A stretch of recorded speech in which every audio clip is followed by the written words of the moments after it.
Assalamualaikum warahmatullahi wabarakatuh. Selamat pagi anak-anak semuanya. Bagaimana kabarnya anak-anak semuanya? Semoga anak-anak semuanya dalam keadaan sehat walafiat. Amin ya robbal alamin.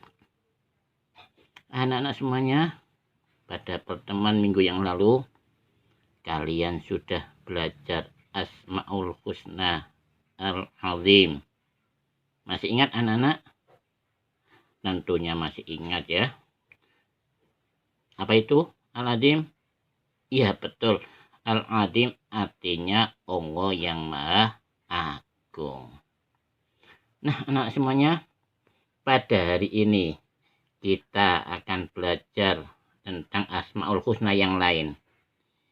Apa itu? Yaitu Al-Hadi. Sebelum saya mulai, terlebih dahulu saya persilahkan kepada anak-anak untuk menyiapkan kitab Aqidah Akhlak seperti ini ya. Kalau sudah, silahkan dibuka kitabnya halaman 14 ya. Kalau sudah dibuka kitabnya halaman 14. Mari kita pelajari bersama-sama. Apa itu Al-Hadi? Allah bersifat Al-Hadi, artinya Allah Maha memberi petunjuk. Saya ulangi, Al-Hadi artinya Allah Maha memberi petunjuk. Lalu siapa yang diberi petunjuk oleh Allah? Yaitu hamba-hamba Allah yang beriman kepada Allah. Itulah yang diberi petunjuk kepada hamba-hamba ya yang beriman. Allah memberikan petunjuk kepada hamba-hambanya yang beriman. Berupa apa? Yaitu berupa petunjuk jalan yang lurus, jalan yang menuju surganya Allah. Apa dalilnya kalau Allah itu memberikan jalan, memberikan petunjuk kepada orang-orang yang beriman? Dalilnya yaitu terdapat di dalam Al-Quran, surat Al-Hajj ayat 54 ya. Perhatikan itu surat Al-Hajj ayat 54. Apa bunyinya? Yaitu bunyinya A'udzubillahi minasyaitonirrajim.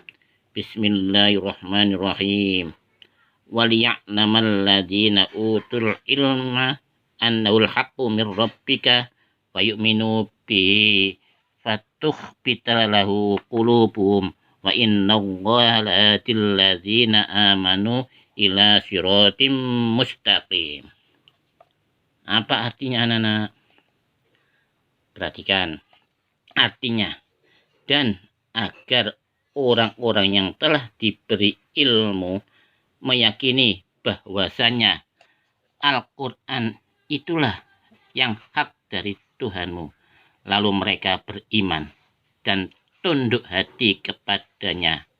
Dan sesungguhnya Allah adalah pemberi petunjuk bagi orang-orang yang beriman kepada jalan yang lurus. Dari surat Al-Hajj ayat 54 ini sudah jelas bahwa Allah memberikan petunjuk kepada orang-orang yang beriman. Berupa apa? Berupa petunjuk jalan yang lurus, jalan menuju keselamatan, baik itu di dunia maupun di akhirat. Nah, anak-anak semuanya, petunjuk Allah itu ada 4 tingkatan anak-anak. Coba diperhatikan ya. Petunjuk Allah itu ada 4 tingkatan. Tingkatan yang pertama yaitu apa itu?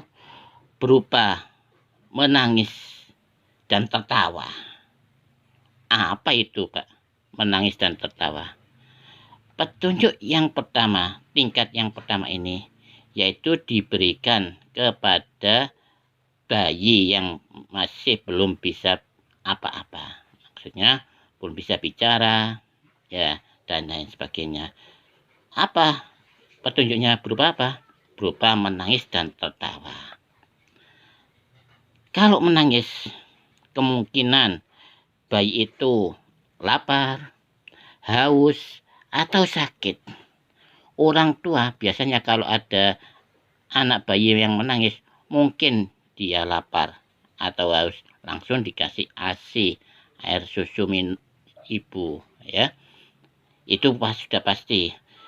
Atau mungkin sakit, dilihat badannya panas. Kalau sakit otomatis menangis bayi itu. Karena tidak bisa sambat, tidak bisa ngomong, maka petunjuknya berupa menangis. Yang kedua yaitu berupa tertawa bayi itu. Kalau tertawa berarti bayi itu senang, ya. Nah, contohnya kalau kalian kudang bayi itu, ya, sampean yang masih kecil di kudang kok tertawa, itu berarti senang. Itu petunjuk tingkat yang pertama. Petunjuk tingkat yang kedua yaitu berupa panca indera. Ya, ini kalau sudah bayi itu sudah bisa makan, minum, melihat, ya, sudah ada rasa seperti itu. Petunjuk yang selanjutnya, tingkat yang kedua, yaitu berupa panca indera. Bisa memegang, bisa berjalan, dan lain sebagainya. Itu kalau sudah petunjuk tingkat yang kedua. Lalu petunjuk yang ketiga, yaitu berupa apa? Berupa akal. Ini biasanya diberikan kepada siapa? Orang yang sudah dewasa. Kalau masih kecil, itu masih belum bisa memikirkan apakah ini baik atau jelek. Belum bisa. Baru nanti setelah dewasa, oh ini tidak baik, oh ini jelek, oh ini baik, oh ini buruk. Itu baru dewasa, baru bisa membedakan seperti itu. Ya, petunjuk yang terakhir atau tingkat yang terakhir, tingkat yang keempat, yaitu petunjuk berupa hidayah agama Allah, ya, berupa hidayah agama Islam.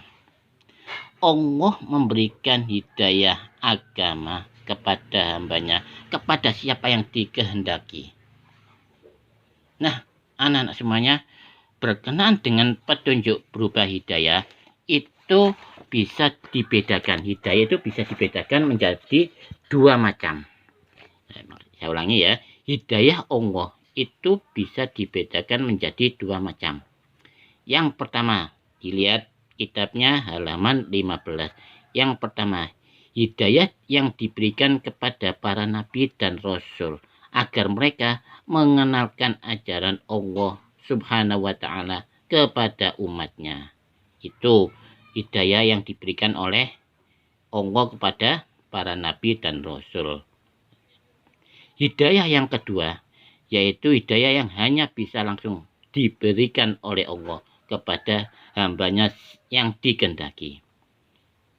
Kalau sudah Allah yang memberikan hidayah, tidak ada yang bisa menghalangi. Sebaliknya, kalau Allah belum memberikan hidayah, tidak ada yang bisa mengajak orang itu kepada agama Allah. Contoh, Umar bin Khattab yang terkenal keras terhadap Islam, akan tetapi begitu mendapat hidayah dari Allah, langsung masuk ke agama Islam. Ingat pada waktu sampean dikasih cerita sama Pak Barok, bagaimana Umar pada waktu itu mau membunuh Nabi Muhammad. Ternyata di tengah jalan diberitahu oleh seseorang bahwa saudaranya sendiri itu sudah masuk Islam. Langsung Umar datang kepada saudaranya itu. Pada waktu itu Umar mendengar bahwa adiknya membaca surat Al-Quran, yaitu surat Toha. Adiknya ketakutan. Begitu masuk, apa yang terjadi? Gemetar. Akan tetapi Allah sudah memberikan hidayah. Begitu mendengar bacaan surat Toha yang diulangi lagi oleh adiknya tadi, langsung Umar kepingin menemui Nabi Muhammad untuk masuk Islam. Itulah hidayah Allah. Tidak ada yang bisa menghalangi. Kalau sudah hidayahnya Allah diberikan oleh seseorang, tidak ada yang bisa menghalang-halanginya. Sebaliknya, kalau Allah belum memberikan hidayah kepada hambanya, manusia biasa, jangankan manusia biasa, seorang nabi pun tidak bisa mendapatkan atau membimbing pamannya sendiri. Contohnya Abu Thalib. Meskipun beliau itu membela Nabi Muhammad mati-matian, karena belum mendapatkan hidayah, pamannya tidak bisa masuk Islam. Nah, anak-anak semuanya, dari kisah ini, dari kisah Umar bin Khattab, dapat diasimpulkan bahwa Allah akan memberikan hidayah kepada siapa saja yang dikehendaki. Lalu, kita sebagai makhluknya Allah, hambanya Allah, kita harus mencontoh sifatnya Allah yang namanya Al-Hadi. Bagaimana cara mencontohnya? Bagaimana cara meneladaninya? Ya, dilihat halaman 23. Yang pertama, cara meneladani, cara mencontoh sifat Allah Al-Hadi, yaitu memperbanyak amal ibadah dan menyibukkan diri untuk selalu mengingatnya. Yang kedua, saling menasihati dan menyeru kepada kebaikan, serta menetapkan dalam kesabaran. Yang ketiga, tidak berhenti berdoa dalam mengharap petunjuknya dan mengikuti petunjuk yang mengarah keberhasilan hidup. Nah, 3 inilah yang harus kalian amalkan untuk apa? Untuk meneladani sifat Allah yang namanya Al-Hadi. Nah, anak-anak semuanya, demikianlah materi Asmaul Husna Al-Hadi. Semoga apa yang saya sampaikan ini bisa bermanfaat dan bisa diamalkan dalam kehidupan sehari-hari. Dan akhirnya saya akhiri. Assalamualaikum warahmatullahi wabarakatuh.